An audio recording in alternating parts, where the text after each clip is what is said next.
Dans toutes les circonstances heureuses de leur existence, les Français se retrouvent autour d'un repas gastronomique. Pour 95% des Français, le repas gastronomique est un élément essentiel de leur patrimoine et de leur identité. Le repas gastronomique est pour les Français une pratique sociale ritualisant le plaisir d'être ensemble.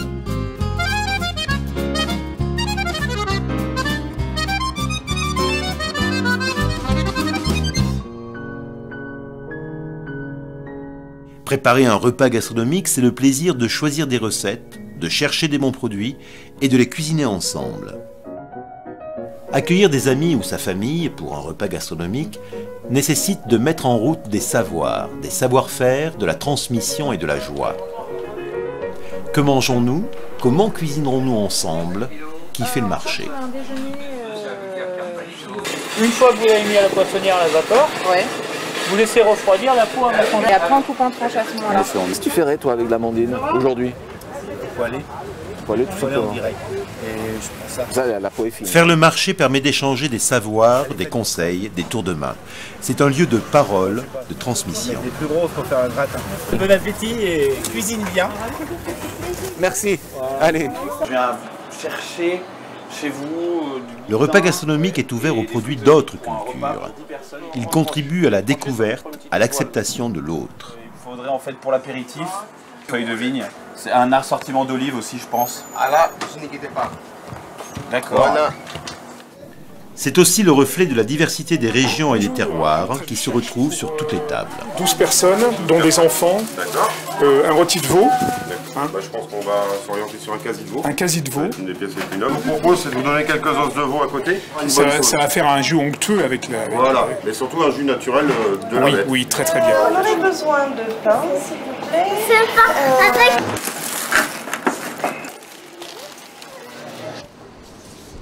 Bonjour, je voulais composer un petit plateau qui illustre ce qui est bon en cette saison. C'est la bonne saison dans le sens où en ce moment, en fin de printemps, début d'été, les animaux, les vaches sont dehors, ouais. Elles sont dans les pâtures, c'est voilà. Plutôt la période où les pâtures sont riches et bien parfumées, donc ça donne... Bonjour. Bonjour. Donc on va attaquer par l'apéritif. Les arômes de mandarine, les vins. Ça c'est un bon vin pour débuter un repas. Enfin, les amis, la famille se réunissent pour le repas gastronomique. Tu sais comment la meuler, mais c'est que tu sais reconnaître ta pomme de terre. La préparation se met en route. On met du vin blanc. C'est fait. C'est fait. Et qu'est-ce que c'est comme pomme de terre? Donc ça s'appelle la princesse amandine. Alors, est-ce qu'on frotte le plat d'ail? Ah bah ouais quand même. Et après on va le couvrir d'une préparation qui sent bon, qu'on appelle un courbouillon. Pour rondelle, dans le sens de l'équateur. Et après, Il pose au dos, justement parce qu'il est fragile. Très très fragile. rien ne se casse la gueule, regarde. Allez. Sortir sur les côtés. Je fais ça. Plier comme ça, ça va bien se plier. Avec un glaçon. La bouteille qui est ouverte, tu mets un glaçon blanche, très bien. Ça fera bien au moins. Dans toutes les familles, partout en France, le même rituel se met en place. Se régaler ensemble, préparer le repas ensemble, échanger, et puis à partir de là, élargir la curiosité et peut-être l'éveiller.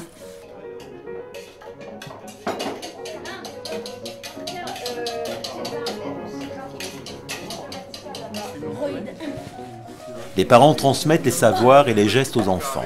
Peler, éplucher, découper, monter une sauce, goûter, l'apprentissage se nourrit de ces gestes répétés. Et mettre à l'intérieur. Ça, on va faire ça. Et tu mets le jaune. Vas-y. Tu tournes autour. Voilà, mais... Voilà, ça c'est le geste essentiel.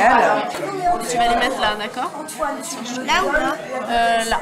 Tu la coupes en deux et dans une assiette, tu commences à m'épépiner parce que c'est assez long. On prend quelques heures comme ça, des fois, pour préparer quelque chose.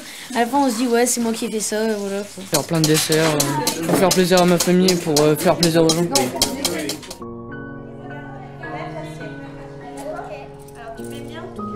Bien sûr, le repas gastronomique, ce n'est pas que manger. C'est un moment ritualisé, dresser la table, respecte un code précis où les enfants s'essayent au pliage des serviettes après une utilisation des verres et s'appliquent à l'installation des couverts. Tout est en place, les services du fromage et du vin se préparent.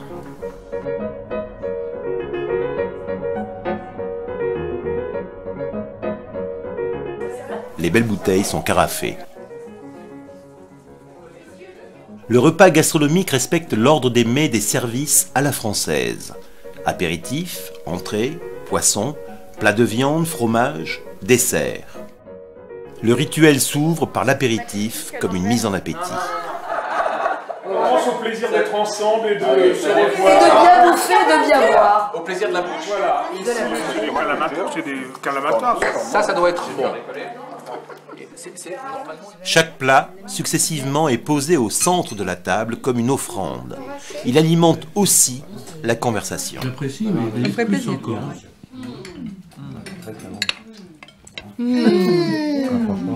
Un velouté avec des huiles persil. Bon. Est-ce que tu mets de la cannelle? Ouais, je sais pas, je vais goûter. Et avec un petit peu de cerfeuil, ça te fait un velouté d'excellent. Ça, c'est facile à faire. Merci. Il arrive. Bon appétit. Non, vous ne commencez rien. Il y a une petite tombée de persil sur la grille. Pour symboliser le partage, les grosses pièces sont découpées à table. Ça va. Non. Après, ça a été après. Ça, c'est les années 70.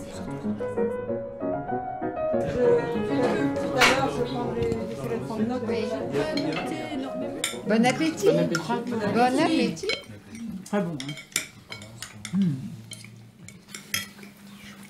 Délicieux. Ah bah tant mieux. Oh là là. On ne sait pas où tu vas chercher tout ça. Mais... Très bon. Moi non plus.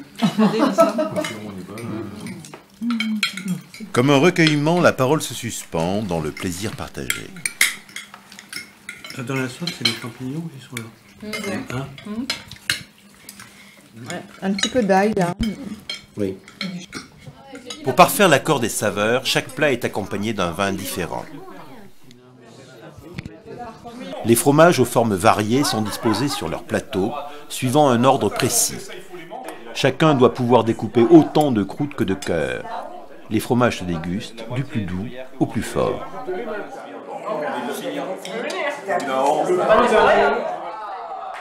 Plus que dans les repas de tous les jours, les desserts, les douceurs accompagnent toujours le repas gastronomique. C'est le plaisir d'être ensemble. Non, on a dit qu'on partageait avec la prod. Moi, j'ai pas de framboise. Mohamed, je m'occupe de mon neveu qui est à ma droite. Comment tu expliques? Sa première location de la vie, c'est... C'est bon?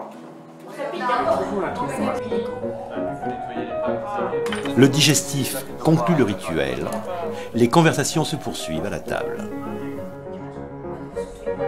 Je crois que c'est bien de préserver l'art de vivre, le bien-être, savoir manger. C'est vraiment quelque chose qui est de l'ordre de la culture et de la culture française. C'est des choses qu'on transmet de génération en génération. En l'inscrivant au patrimoine de l'UNESCO, ça marque une volonté de continuer cette démarche de transmission, de l'orchestrer un petit peu plus, parce que j'ai un petit peu peur que dans les années à venir, on ne soit plus capable de le faire tout seul.